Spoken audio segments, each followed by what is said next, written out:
Hey friends, welcome back to my channel. This is just a quick what we ate this week video, but I wanted to share this beautiful afternoon thunderstorm. There's just nothing like a big heavy rain on a freshly planted garden. The plants respond so much differently than when you just water with a hose or a sprinkler. Even if you have well water, there's just nothing like rain on your plants. I look forward to sharing my garden with you as it progresses this spring and summer. All right, let's get into the meals. It's not all dinner meals. There are some breakfast and lunch and snack things as well, and I will explain those as we go. The first thing I wanted to do was prep some veggies. We were going to have chicken fajitas this night, and I had peppers that I had picked up from the store as well as mushrooms, and I had onions in the pantry already. While I was cutting those up, I went ahead and cut the rest of the mushrooms up so I could use them in hibachi later in the week. Because we were having fajitas, I went ahead and got the rest of my avocados out of the fridge. Unfortunately, if you buy avocados on a regular basis, you know they are ripe and perfect for using a very short window of time. And these were past that time. So I was having to scoop out some brown spots, and it gets kind of stringy when you've waited until they're just beyond ripe to use them. But we still ended up with a pretty decent bowl of guacamole. You may be wondering why I added 2 big scoops of sour cream to my avocado. I like to make our guacamole with salsa, sometimes a little lemon or lime juice if we have it, and a few big scoops of sour cream, simply because it doesn't really add to or take away from the flavor, but it does make it stretch further. I've always done this. My family likes it a lot. I usually add some garlic as well, and cilantro if we have it. Now it was time to mix up some fajita or taco seasoning. I haven't followed a recipe for this in years. I typically start with 2 or 3 tablespoons of chili powder, maybe half a teaspoon of black pepper, and then a teaspoon each of garlic, onion powder, paprika, and maybe half a teaspoon of cumin. I'm not a really big fan of cumin, so I don't like it to be a prominent flavor. I probably should have used a bigger bowl. Now I'm simply going to sprinkle this seasoning over the chicken and the veggies. I definitely use a lot more in the chicken than I do on the veggies, and I was doing the best that I could to go ahead and evenly distribute the seasoning without having to dirty up another bowl or dish.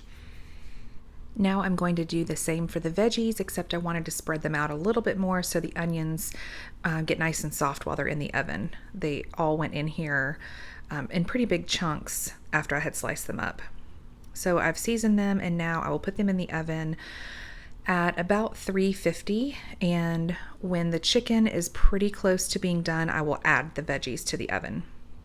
Now I am going to shred some cheese so that we have guacamole, shredded cheese, and sour cream for our fajitas. This is our little dog Ruby. She will stay in her bed in the living room the entire time I am making dinner, but as soon as she hears me start grating cheese on the shredder, she comes to the kitchen and waits for me to drop pieces for her. Now it's time to eat. This is something that I make for my younger kids' lunches quite often, at least twice a week. It's just ham lunch meat with a thin slice of cream cheese and a thin slice of pickle. I roll it up and cut it almost like a sushi roll, and they absolutely love it.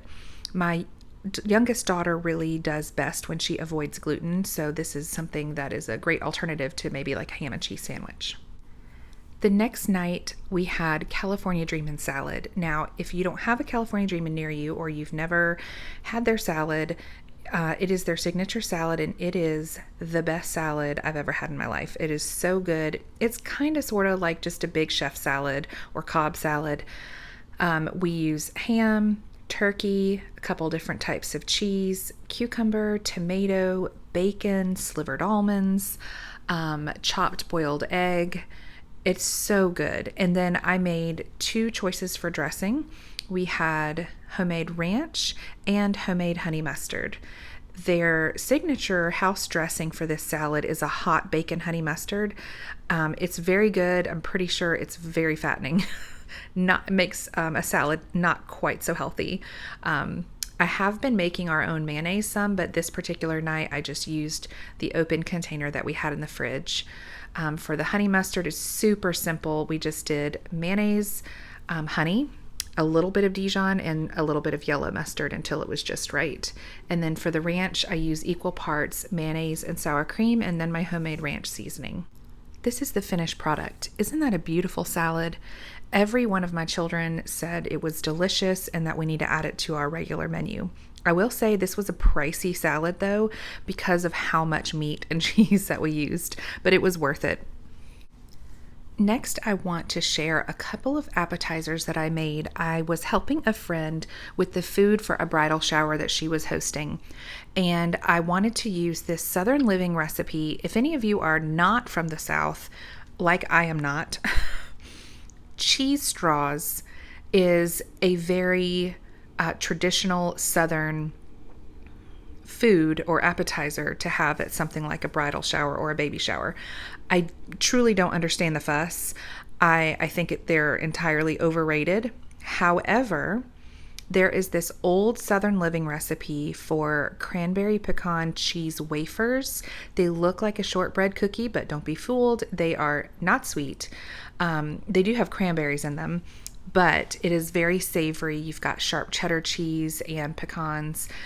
And it is so easy, but so good. I will include the recipe in the description. The neat thing about this is it's really easy to pull together. And then you roll it into a log, wrap it in plastic wrap, and stick it in the fridge or freezer. If you're going to make it, like I made this the day of, and I refrigerated it for a few hours before I sliced it and baked it. You're almost making like a slice and bake cookie dough. This is the finished product. These were a huge hit and they are delicious. And the friend that I got the recipe from actually said when she makes them, she goes ahead and does like a quadruple batch and then sticks the log of dough in her freezer and pulls them out whenever she needs to bring an appetizer. I knew I wanted to purchase these fancy pigs in a blanket that I had at a baby shower back in February. And they were supposedly purchased at Costco, but our Costco did not have them. So I was determined to figure out how to make them myself. All I did was purchase puff pastry and cut them into small squares, wrapped them with the points around little smokies, and then did a little egg wash and topped with everything bagel seasoning. Again, my friend Kelly said these were a huge hit, and I will gladly make these from now on when I need to bring an appetizer as well. 4 of my teenagers were in a show this week. Their school did Sound of Music, and I needed some quick and easy dinners. This particular night, I decided to make creamy salsa chicken, and I actually added some of this yellow rice. Not a lot, maybe half a cup.